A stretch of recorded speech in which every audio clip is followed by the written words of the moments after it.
മീനുകൾക്ക് തീറ്റ കൊടുക്കാനായിട്ട് ഇറങ്ങിയതാണ്. നമ്മളെ പടുതന്റെ ചുറ്റും കണ്ടില്ലേ, കുള്ളങ്കാവ് നട്ടുണ്ട്. ചെറിയ മഞ്ഞളിപ്പ് വന്നിട്ടുണ്ട്. ഇതിന് വേഗം കുമ്മായി അടിച്ചു കൊടുക്കണം. തെക്കൻ വെയിൽ തട്ടുമ്പോഴാട്ട് ഇങ്ങനെയൊക്കെ സംഭവിക്കുന്നത്. ഇന്നലെ പടുതൽ വെള്ളം നിറയ്ക്കുന്ന പണിയായിരുന്നു കേട്ടോ. അത് ഫുള്ളായിട്ട് വെള്ളം നിറച്ചിട്ടുണ്ട്. ഇനി ഒരാഴ്ച നമുക്ക് പച്ചക്കറി നനയ്ക്കാനുള്ള വെള്ളം സ്റ്റോർ ആയിട്ടുണ്ട്.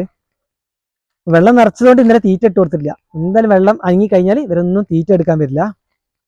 എന്നാലും ചെറിയൊരു പേടി ഇങ്ങോട്ട് മാറിയിട്ടുണ്ടല്ലോ. അപ്പൊ നമുക്ക് എന്ത് ചെയ്യാം, ഇവിടെ വന്നിങ്ങനെ നോക്കാം. എന്തായാലും വരും എല്ലാവരും. വെള്ളം ഓളം വെട്ടിക്കുന്നുണ്ട്, അവിടെ ഇവിടെ ഒക്കെ ഓളം വെട്ടിക്കുന്നുണ്ട്. കുറച്ച് തീറ്റ ഇട്ട് കൊടുത്താൽ ചിലപ്പോൾ ഇങ്ങോട്ട് വരും. ഇങ്ങോട്ട് വന്ന് കിട്ടണം.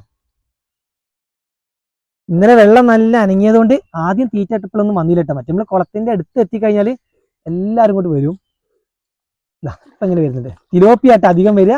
വരാലും തിലോപ്പിയാണ് നമ്മളിത് ചെയ്യുന്നത്. ഈ വരുന്നൊക്കെ തിലോപ്പിയ. വരാലിപ്പോൾ നമ്മൾ കൊടുക്കുന്ന തീറ്റ അങ്ങനെ കഴിക്കില്ല. എന്താ വെച്ചാൽ ബ്രീഡായ തിലോപ്പിയുടെ കുഞ്ഞുങ്ങളൊക്കെ വരാലാണ് കഴിക്കുന്നത്. ഇപ്പൊ ലൈഫ് ഫുഡ് കിട്ടുന്നതുകൊണ്ട് നമ്മൾ കൊടുക്കുന്ന മീൻ തീറ്റ അങ്ങനെ കഴിക്കാൻ വരില്ല. അധികം തിലോപ്പിയ വരുന്നത്. അപ്പൊ ഇതൊന്നല്ല, ചാകര വരാനുണ്ട്. അവരിങ്ങോട്ട് റെഡി ആയിട്ടില്ല. വെള്ളം അനങ്ങി കഴിഞ്ഞാൽ മീനുകൾക്ക് നല്ല പേടി വരും. ഹാൻഡ് ഫീഡ് ചെയ്യാൻ നോക്കണം. കൂടുതൽ കൊടുത്തോണ്ട് ഇനി വരുമോന്ന് അറിയില്ല. ഫസ്റ്റ് കൊടുക്കണേന് അവിടെയൊക്കെ വരുന്നുണ്ട്. ആ സൈഡിലൊക്കെ ഇഷ്ടം പോലെ ഉണ്ട്. അതൊക്കെ ഇനി ഇങ്ങോട്ട് അടുത്ത് കിട്ടണം. ഇനി നമ്മളെ ഫാമിലി വരികയാണെങ്കിലേ തിലോപ്പികളെ കൊടുക്കാനുണ്ട് കേട്ടോ. അപ്പൊ ഇതിലായ വലുപ്പമുള്ളതൊക്കെ നമ്മൾ പിടിച്ചാൽ ഇനി അടുത്തത് പെട്ടെന്ന് ആയി കിട്ടുള്ളൂ.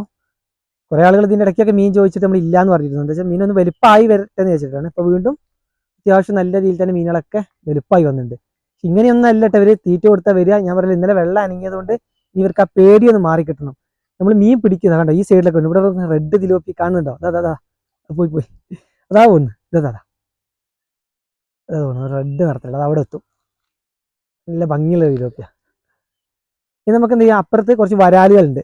നമ്മളൊരു കുറച്ച് മീഡിയം വരാലിനെ കുളത്തിലേക്ക് മാറ്റിയ സമയത്ത് കുറച്ച് ചെറിയ വരാലുകൾ അവിടെ നിർത്തിയിരുന്നു. എന്താ വെച്ചാൽ ഒരുമിച്ച് വരാലിനെ മാറ്റുമ്പോൾ ഈ ചെറിയ വരാലിന് വലിയ വരാൽ ഭയങ്കരമായിട്ട് കഴിക്കും. അപ്പോൾ അത് ഒഴിവാക്കാനായിട്ട് നമ്മൾ ടാങ്കിലല്ല പടുതയിൽ ചെറിയ വരാലിനെ മാറ്റിയിട്ട്, അപ്പോൾ അത്യാവശ്യത്തിന് വലുപ്പമായി. അതിനെന്തായാലും നമ്മൾ കുളത്തിലേക്ക് ഇരുന്നതിൻ്റെ വീഡിയോ കാര്യങ്ങളൊക്കെ ചെയ്യും. അപ്പോൾ അവർക്കും കൂടെ തീറ്റ ഇട്ട് കൊടുത്തിട്ട് വരാം.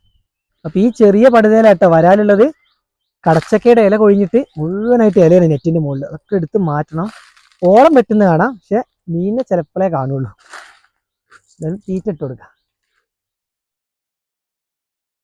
വരാല് പിന്നെ തിലോപ്പിയോലെ പെട്ടെന്ന് അങ്ങനെ വന്ന് കഴിക്കില്ല. അവർക്കത് തോന്നണം. ഒന്ന് വീടെടുത്ത് പിന്നെ കുറച്ചേരം കഴിഞ്ഞിട്ട് അടുത്ത് വരുള്ളൂ. വലിയ അനക്കവും കാര്യമൊന്നും ഇല്ലല്ലേ. അവിടെ ഇവിടെ കുറെ വെട്ടിക്കലേ ഉള്ളൂ. കുറച്ച് തീറ്റയുടെ കയ്യിലെടുത്തിട്ടുണ്ട്. നമ്മുടെ തൊഴുത്ത് വരുന്ന ടാങ്കിൽ നമ്മൾ SK ഗോൾഡും അതുപോലെ തന്നെ ഷാർക്കിനെയൊക്കെ ഇട്ടിട്ടുണ്ട്. അപ്പം എന്തായാലും ഇതിൽ വെള്ളം നിറയ്ക്കും. ഇപ്പം നമ്മൾ രാവിലെ തൊഴുത്ത് കഴിയുമ്പോൾ വെള്ളം കുറച്ചതാണ്. ഓർക്കും കൂടെ അങ്ങനെ തീറ്റ ഇട്ട് കൊടുക്കാം.